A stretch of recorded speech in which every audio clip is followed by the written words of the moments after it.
Hey, Alex. Yo. What's going on? Can we turn Madonna off? You want to turn Madonna off? Okay. You know, I was thinking, when I was a kid growing up, right? And when you were a kid growing up. Yeah. Chuck, you were a kid growing up, right? What were you afraid of the most?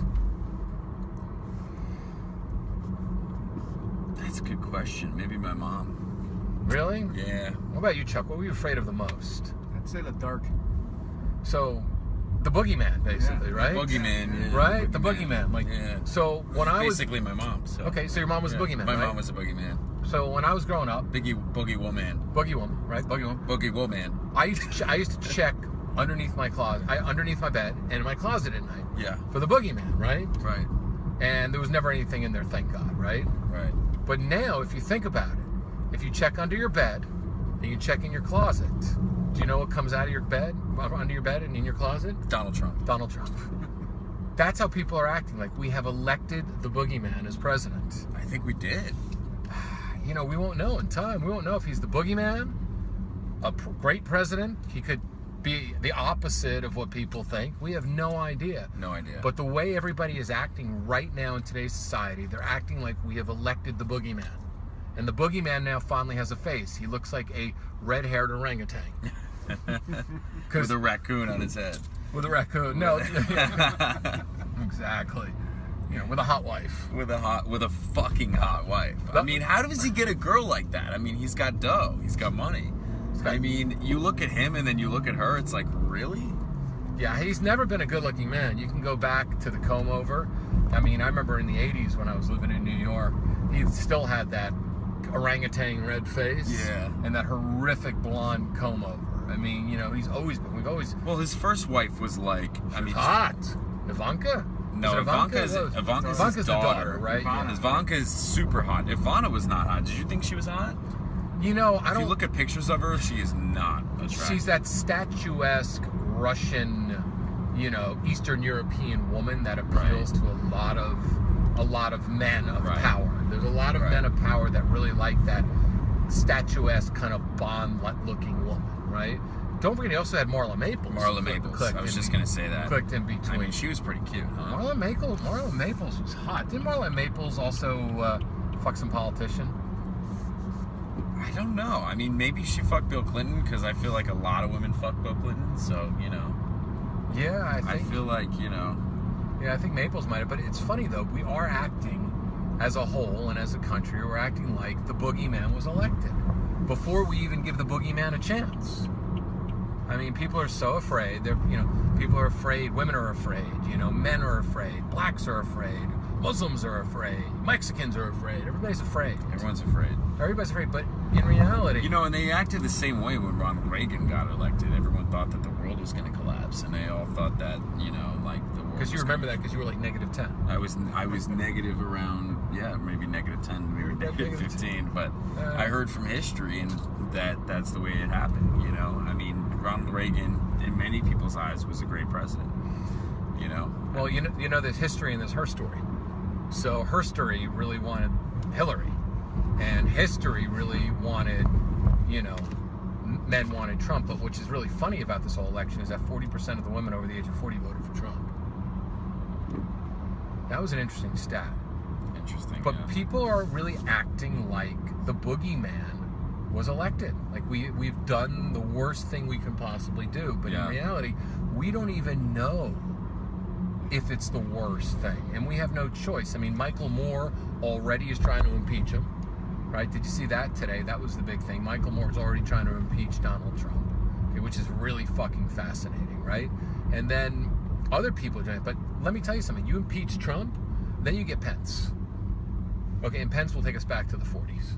Pence earlier than that. Yeah, Pence take us back to like the 30s. Yeah, I mean, Pence the 20s. Yes, right? Hoovervilles, yeah.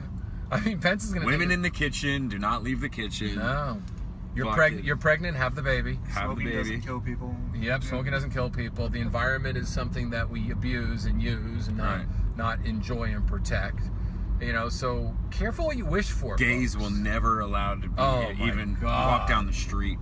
Well, what's funny about this whole thing is that, you know, Donald Trump got elected, so I feel like a lot of people felt like it was okay to be, you know, retarded and racist, and a lot of people are protesting, you know, his presidency as well. So, you know, I mean,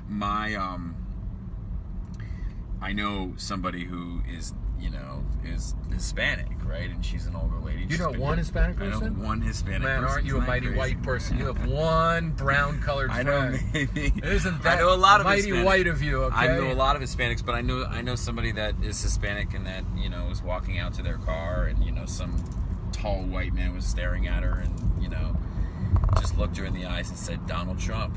And she said, "Yeah, you know, I kind of like him too." And got in her car, you know. But I feel like there's a lot of, like, you know, people that are kind of come out of the woodwork and, you know, come with their racist ideas and stuff like that. And there's a lot of people protesting his presidency as well, you know. So, yeah. Well, you know, I tell people all the time, there's nothing you can do. So why don't you take that energy and why don't you do something good with that energy? Why don't you go help the homeless people that are walking around your fucking city? Why don't you go take a kid that needs a foster parent for the day that has no male or female influence? Why don't you go take your closet full of all your possessions, the ones you don't wear, and give to Goodwill, give to somebody that needs? I think, you know, the problem is now with social media, everybody's got fucking diarrhea of the chat. You know, they're constantly chatting nonstop in 130 characters, and it's all spewing anger and venom, and that's why he won, because he was able to spew it back and ignite people like never before. We don't want full sentences anymore. We prefer to speak in half sentences. We like half sentences. We like Instagram. We look at pictures. We evaluate people in pictures now. We don't even listen to what people say. We forgot that conversation is something you have with a person, not in Twitter language. Right. Imagine if you and I walked to each other, we all saw each other today, and we had a Twitter conversation. Hey, pound, hello, Hashtag, pound, hashtag winning. Hashtag winning, hashtag Trump, crazy election. Hashtag ice cream. Right, crazy election, bro. Let's pound meet, pound later, Santa Monica Pier. I mean, it's fucking ridiculous. We've become ingrates. So, of course, our next president will look like a fucking orangutan because we're back in the Planet of the Apes days. I mean, we haven't evolved. We're unevolving. Through all the way we communicate, we're unevolving. I mean, there are women that I've gone out and tried to date, and they go, "I love emoticons. I just love them so much." And I said, great. So if you're going to emoticon me, dress up as a cave girl, because emoticons, all they are is just prehistoric cave dwelling pictures. Do you remember that? Like, there'd be a drawing of a dinosaur. You know, a man would come home and his kids would be missing and his wife would be missing, and then he'd look on the wall and see a drawing of a dinosaur, and then the dinosaur fucking eating one of the kids, and the man would think to himself, "Unga bunga, dinosaur came, ate my family. Don't have to get divorced now," right? You know, I mean, we've unevolved. So of course we were involved in a campaign that was very easy to manipulate the unevolved. As evolved as we've become unevolved, because we're constantly buying into speculation we read on social media and everything else. Anyway, that's it, man. I'm done. You have any more rants in that? No, I think we're good. I like the G-Wagon too, man. The G-Wagon's cool. You like that car? Yeah, the German car. Yeah, it's a German. German.